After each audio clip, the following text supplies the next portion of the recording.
kita sayang. Ingat ya, kemarin Mamski udah kasih tahu teman-teman semua yang mengikuti kasusnya NM vs RG ini. Kita itu dibikin digiring, emosi banget ngelihat JPU, emosi ngelihat Hakim Bobo. Niki juga kayak di ruang persidangan itu emosionalnya bener-bener terus meningkat gitu. Setiap minggu tuh meningkat emosionalnya NM ya, emosionalnya Niki. Lalu saya berpikir, ini kok kayak ada faktor kesengajaan ya.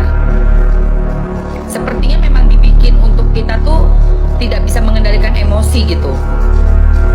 Melihat yang terjadi, ada apa ini? Kalau Mamski tuh tipenya mikir, gak langsung ikut terbawa emosi tuh gak langsung. Ya kan? Nah, ada rekaman suara yang udah keluar tapi tidak mau diputarkan. Ya, benar ya.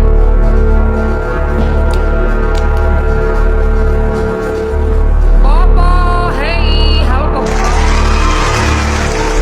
Rekaman suara yang nggak mau dikeluarin dan nggak boleh didengerin ya, benar ya. Nah, ini kan sekarang sudah dilaporkan ke KPU dari 3 hari yang lalu. Tiba-tiba Miss Gosong langsung bilang, oh itu kan suaranya emang si ibu itu. Kok gampang banget keseleo lidah? Kok gampang banget keceplosan? Oh kok KPU sih, KPK? Udah, tandanya kalian pada merhatiin omongan gue. Fokus dong, bener, KPK, betul. Ya kan? Bener nggak? Nah ini nih harus kita cermati nih guys. Ini harus kita cermati nih guys. Kok bisa si Miss Gosong mendadak bikin pengumuman mengiyakan itu suaranya si Ibu D, ya kan? Nah, nyoblos KPU, KPK. Oh, ya kan? Bener nggak? Berarti kalau Mamski lihat nih, harus hati-hati nih. Gue yakin banget nggak ada keceplosan itu, tapi itu memang skenarionya. Yang ditumbalin itu kan selalu si Gosong ini nih, ditumbalin terus. Mungkin dia dealnya kalaupun masuk penjerong, gue akan jamin keluarga lu. Berapa M. Untuk orang segabut dia, yang mungkin di daerahnya dia kerjaannya nggak ada apa-apanya, uang sekian M itu udah gede banget, say. Tuker badan masuk penjerong juga nggak apa-apa deh, yang penting gue keluar udah punya duit sekian M. Karena itu kan harapan orang-orang yang kayak begitu ya, yang memang uangnya tuh nggak bakalan pernah punya. Jangankan segitu, 100 juta aja mungkin nggak pernah punya. Jadi nih menurut ininya gue ya, penelitian dan apa ya, gue berasumsi gitu. Kenapa nih orang keceplosan melulu? Itu bukan keceplosan, itu memang ya udah lu ngomong deh. Jadi kita berpikir itu adalah suara si D. Padahal mungkin belum tentu loh. Belum tentu, say.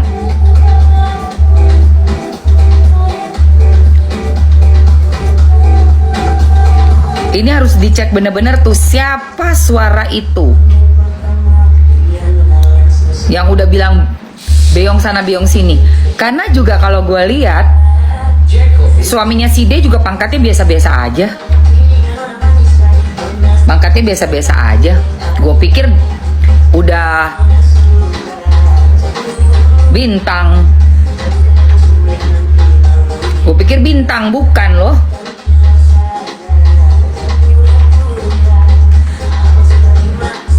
Nah, tuh ada yang tahu tuh. Ya kan? Kok bisa orang yang pangkatnya belum ada bintangnya kok kayak orang yang ngatur sana ngatur sini? Nggak mungkin. Udah gitu kan dia bilang kan pangkatnya apa gitu, panjang lah, one pas nos nastos tastos apalah itu pangkatnya. Itu bagian museum dan apa sih, bagian museum dan arsip apa gitu. Gue bilang itu mah nggak ada papanya.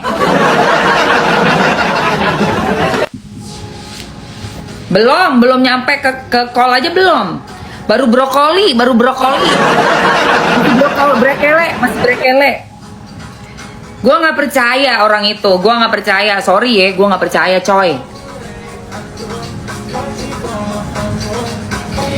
Dia bukan kok, baru brokoli. Udah gitu gue lihat jabatannya, ini mah jabatan apaan bu? Biasa aja itu mah. Pasti bukan orang itu. Hayo, lu mau pura-pura tukar guling kan? Hai.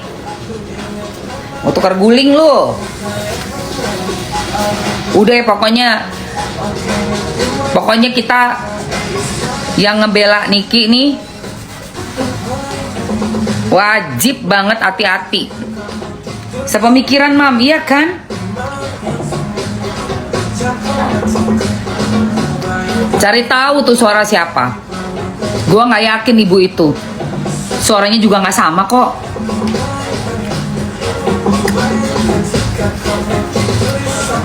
Suaranya juga nggak sama. Gue lihat, gue dengerin gitu suara.